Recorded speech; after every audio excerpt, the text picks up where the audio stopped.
आणि वरपर्यंत घ्या.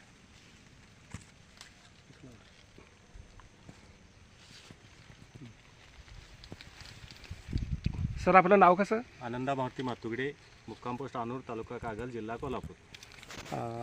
हे कुठली जात केली? 32 22 नोव्हेंबरला ही लावण केलेली आहे.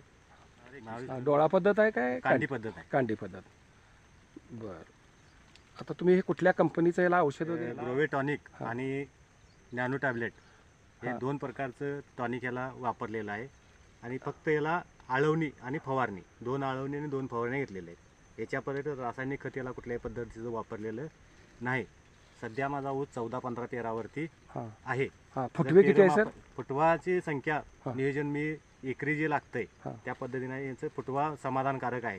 कारण 8-10 फुटवे किंवा 12 फुटवे जे लागतात त्या पद्धतीने तो फुटवा आहे. त्या पद्धतीने संख्या नियोजन मी पेराची जाडी किंवा लांबी जर बघायला झालं तर 1 इंच हे जवळजवळ जो इथेपेक्षा जास्तच आहे. 9 इंच आहेच. जाडी म्हटलं तरी जाडीला पण ऊस सध्या चांगला आहे, काही अडचण नाही.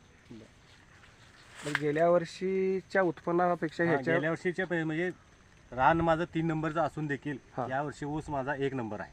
पेरं जर मापाई झाली घेऊ काय 1 2 3 4 5 6 7 8 9 10 11 12 13 14 15 म्हणजे 6 महिन्यामध्ये 15 पेरावरती आहे. नाही म्हटलं तर 22-23 पेराचा ऊस. म्हणजे ऊस तुटायच्या पिरियड मध्ये किती पेरावर? 22 पेरापर्यंत 100% ऊस जाणार.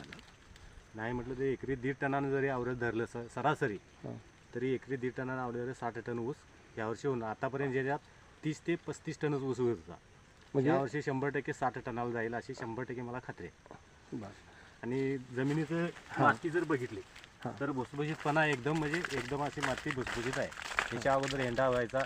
हे औषध वापरल्यामुळं नॅनो टॅबलेट्स आणि ग्रोवे टॉनिक वापरल्यामुळं जमिनीला भुसभुशीतपणा अतिशय आणि दानव्याची संख्या पण वाढायला लागली आहे. कारण ह्याच्या अगोदर दानवा दिसतच नव्हता. आता परवा ज्यावेळा भांगलन आम्ही ऊसाचा पाला खर्चला किंवा भांगलन केली त्यावेळा दानव्यांची संख्या पण याच्यामध्ये दिसायला लागली. त्यामुळं समाधान आहे. चालेल सर, तुम्ही आम्हाला तुमच्या शेतामध्ये आल्यानंतर तुम्ही जी माहिती दिला त्या आपले आभारी आहे सर. नमस्कार.